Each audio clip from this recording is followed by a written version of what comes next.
Net neutrality might be dead, Andy Kaufman might be alive, and scientists are now one step closer to using the sun's energy at night.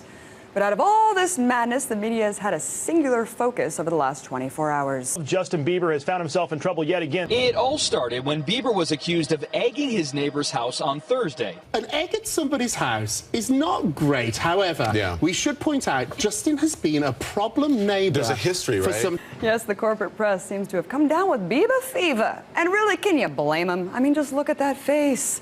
Because, of course, in a country where talentless musicians are treated like gods, it's easy to sidestep the issues that actually matter.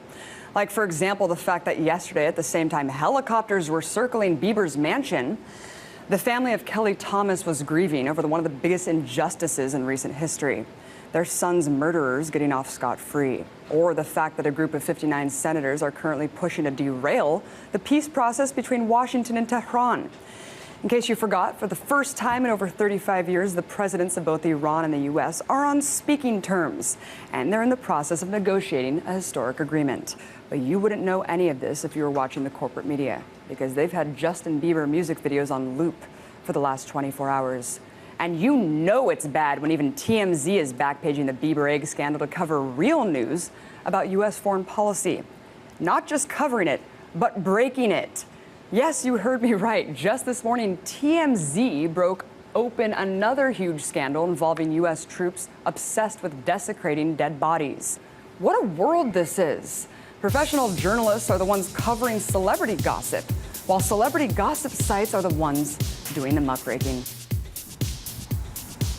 Hi there, I'm Darren Howard. And I am Robert Nisbet. We're downtown Kelowna right now. It's -7 degrees, and it's a beautiful day in the Okanagan. Yeah, it's Groundhog Day, and it's Smoker Bowl Sunday as well. Yes, and it's also the Chinese New Year, so many reasons to smile. And also, the #1 reason why we're smiling, we're mocking major media. That's right. Well, there's a lot to mock in the media these days. Abby Martin started things off, and I love it when she's, auto. Yeah, I know. The thing is, so they even held a candlelit vigil for Justin Bieber when he got arrested in Florida, which is another story we didn't cover in that segment. And you would believe what they're covering up. So stick around. We've got 2 segments right here, and we're starting off. We're talking about the chemical spill in West Virginia that didn't get much coverage in the local media or in the major media. Say it's not so. Well, it wasn't a terrorist attack. Check this out. In West Virginia, there was a terrible leak into the Elk River, and let me tell you the damages that were done. First of all, we had 7,500 gallons of 4-methylcyclohexane methanol that leaked into the river. Now, that doesn't sound good. That sounds like that might be a little dangerous. Well, the water started smelling funny, and then people started checking into the hospitals. It is not good. But I'm glad the media isn't covering it that much here in America. I mean, when a corporation spills all that pollutants into the environment, that's not that big a story, right? I mean, what's going to happen to Chris Christie? That's the bigger story. As I was reading the Associated Press story on it, I came to an interesting sentence that I think sums it up. According to the Department of Environmental Protection officials, Freedom Industries is exempt from DEP inspections and permitting since it stores chemicals and doesn't produce them. Well, I see if you're storing dangerous chemicals, I'm sure that isn't going to be a problem at all, unless, of course, they leak into the river. But I know, of course, that all the Sunday talk shows were abuzz about this, right? I mean, it was all over. I mean, it was like a BP oil spill here. I mean, this affected all the good folks in West Virginia. Oh, wait, I'm getting late breaking news that the people who run the Sunday talk shows don't know anyone in West Virginia and don't give a damn about them. And certainly don't love to do stories about how corporations poison the water. So, turns out, in fact, here's the number of stories that the Sunday talk shows did about this spill in West Virginia. 0. I believe the Spanish have a word for it. It's called nada. To be fair, when you went to Martha Raddatz, she did do a good story on Bow Bow. No, that's not the latest dance craze. That apparently is a panda, a 4.5-month-old panda. So cute. So cute. What Freedom Industries did, not as cute. Okay, 330,000 people were affected. Yeah. And 330,000 people. And what are they talking about? Justin Bieber? Oh, they were also talking about the Chris Christie Bridgegate scandal. You know, that I know. whole thing. But since that incident occurred, the company Freedom Industries has filed for bankruptcy because of the class action lawsuits that may be coming along with it. And of course, all the conservatives are saying, well, we don't need regulations. You know, it's too much regulation. But Really? when you don't have bath water or you can't drink your water for a week, that makes a huge difference. And if a foreign country was doing that to 300,000 citizens, they'd be launching drones, there'd be airstrikes, the whole 9 yards. But Well, it's similar to last year when the fertilizer plant exploded in Texas. I know. At the same time, the Boston bombing thing was going on, and everybody was on Boston bombing, but it was far more devastating what happened in West Texas. Yeah. But you know, that's again, no government regulation. We can't have that. Fortunately, there was one reporter that was doing her job and putting the CEO's feet to the fire when she was interviewing him about what was going to happen with Freedom Industries. Okay. So, WCHS TV's Kaylee Cart asked CEO Gary Southern a series of questions, and here's what happened. Look, guys, it has been an extremely long day. I'm having a hard trouble talking at the moment. I would appreciate it if we could wrap this thing up. I will. Well, we actually have a lot of questions, and it's been a long day for a lot of people who don't have water. So can you give us an exact timeline as to how this all happened? The DEP was saying earlier today, as early as 8:15 yesterday morning, they were getting reports, and that you all did not call it in until 12 noon. The DEP was already here at 11:15. So what's the timeline on all this? Are there no systems in place to alert you of a leak at your facility other than a smell? At this moment in time, I think that's all we have time for. So thanks for coming. Thanks for your time. We have more questions. Hey. No, we're not done. You're not done. We're not done. No. All right, as a fellow journalist, shouldn't all reporters follow Cart's lead? I mean, it's pretty incredible. It's certainly great that she's, was very forceful and said, hey, we're the ones who call the shots, because too often, of course, we see corporations in cases like these kind of get away from the issue, and they're able to kind of shirk responsibility. And he really wasn't answering too many questions. I can't really fathom how he was repeatedly sipping his filtered water while she was actually describing that there are something like 300,000 people who are left without water because of his own company. That's kind of a PR disaster. Honestly, in terms of how to manage a crisis. Sabrina, but good for her. So what do you think? A real reporter? Yeah, a real reporter, and it's kind of like when BP happened, when they were pressing the BP spokesman. He was whining about how he just wanted to get back to his life. And there's one thing I do want you to notice about all of this. The CEOs and the politicians are doing what they say. They are sticking to talking points. We've got a representative down in the United States who threatened to throw a reporter off of a balcony for not sticking to talking points. This is for real. He since apologized. Yeah, he apologized. He felt bad for telling the reporter who's going to chuck him off of a balcony. Now, there's a reason why they're locking up all of the conversation. They're only sticking to their talking points. Yeah, apparently according to the NDAA for 2014 or 2013, it's now legal to have propaganda in the States. I mean, not that they weren't pushing propaganda before, but now they're legally allowed to do it. So while we're preventing Fox News North from coming up here, we want you to check this out. For several decades, the U.S. government has been officially prohibited from disseminating propaganda for domestic consumption.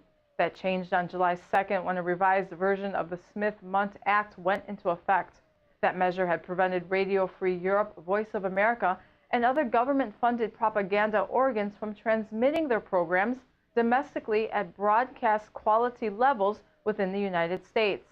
It was feared that domestic use of that material would undermine the freedom and independence of the press. The Broadcasting Board of Governors, which supervises those media outlets, says that the revision is necessary in order to make the broadcast available to foreign expatriates living in the U.S. and to allow taxpayers to sample what they're paying for. So propaganda, of course, is stretching across all of the major networks, but if you really want to check it out, check out Fox News, or more importantly, go on MediaMatters.com and the Facebook group Media Matters. They follow the propaganda in the news, and of course, we follow the propaganda in the CBC, CTV, and Global. they're all in on the propaganda game, you know, because it's legal now. Yeah, I know. You can have an opinion and call it news. Isaac Asimov had something to say about that. Coming up in the next segment here, we are going to be talking about Mr. Snowden. He's in the news again, as well as the how the U.S. kind of freaks out about a little bit of coal. Yes, and of course, the fact that if you smoke pot, you are, well, we're all victim to the wild things that you do. Fox News is hitting us, and we're hitting back. I'm Darren Howard. And I'm Robert Nisbet. You're tuned in to Video Radio. We'll be right back. In his attempt to take down The Daily Show and Jon Stewart, Bill O'Reilly is very, very frustrated with the audience of The Daily Show. And he specifically said that the problem with them is that they're a bunch of potheads and stoners. Not like his awesome audience who never does any drugs. They're certainly not taking prescription drugs or prescription painkillers as they watch his show. Not at all. Unfortunately, again, as with so many things, scientific data showing, surveys showing that what he believes not necessarily the case. And in fact, we have Gallup polling that was done on the viewership of both of these shows. Let's find out where the slackers and where the stoners really are. Now, which audience is more likely to have 4 or more years of college education? Well, The Daily Show viewers are 78% more likely than average. O'Reilly Factor viewers, 24% more likely. Now, I don't know exactly how to compute the statistical significance or not in this case. I have a feeling it's probably significant. Who is more likely to have a household income of $75,000 or more? Well, The Daily Show viewers, 42% more likely than average. O'Reilly Factor viewers, 6% more likely. What about 100,000? Let's up the ante. Daily Show viewers, 26% more likely than average. O'Reilly Factor viewers, 11% more likely. Now, when it comes specifically to what sorts of jobs they have, which are more likely to have a household income of $75,000 plus and an occupation of professional, owner, or manager? The sort of awesome Americans that he touts every day on his show. Daily Show viewers, 74% more likely. O'Reilly Factor viewers, 15%. Let's just go broad brush. White collar profession. Daily Show viewers, 37% more likely. The O'Reilly Factor viewers, 15%. We've shown you the actual information. What is it demographically that makes up the viewership of The Daily Show and the O'Reilly Factor? You can draw your own conclusions from that information, but it seems like at least in half of what he said he is incorrect. Now, Bill O'Reilly calling Daily Show viewers stoners and slackers. Now, I don't doubt that many of them are probably stoners, but it turns out that they're not actually slackers. And in the same way that it seems that for the Daily Show audience, smoking weed is not a huge obstacle to professional success, to getting high-paying jobs, to being professionals, owners, managers, perhaps it's the case that for other Americans who don't necessarily watch either show, they too can smoke weed and still have great professional success in their career. I don't have data on that right here, but it could be the case. And perhaps Bill O'Reilly should look into that before denigrating Colorado for legalizing and attempting the experiment of having legal recreational marijuana. Perhaps there's something to that. Perhaps you should look into it. But no, instead he just goes on the air and he insults the audience of The Daily Show when he would love to have these people be his viewers. Younger, far younger, almost half as old. They make more money, they're more educated. But no, he every night I should say, goes on the air and preaches his bullshit to a bunch of sleeping corpses. But instead, no, he's gonna argue that The Daily Show is stone slackers. Well, he's probably not watching this show, but perhaps someone that he knows can give him this information and he can reevaluate what he thinks about The Daily Show and Jon Stewart's audience.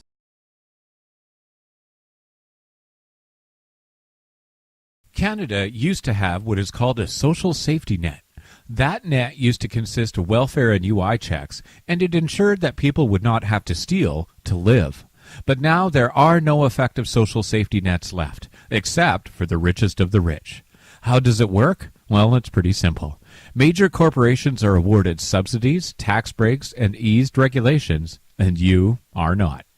Not convinced? Just remember that you pay 65% of your wages in taxes, and Canadian banks, corporations, pay no taxes at all. But things are changing. From Egypt to Toronto, from Victoria to Halifax, people are winning battles by standing up for what is right. People like me and you. On January 28th, we are asking you to go to your city hall at 12 noon all across the country. Spread this video around and stand up against corporate welfare and get our safe streets back in an effective way.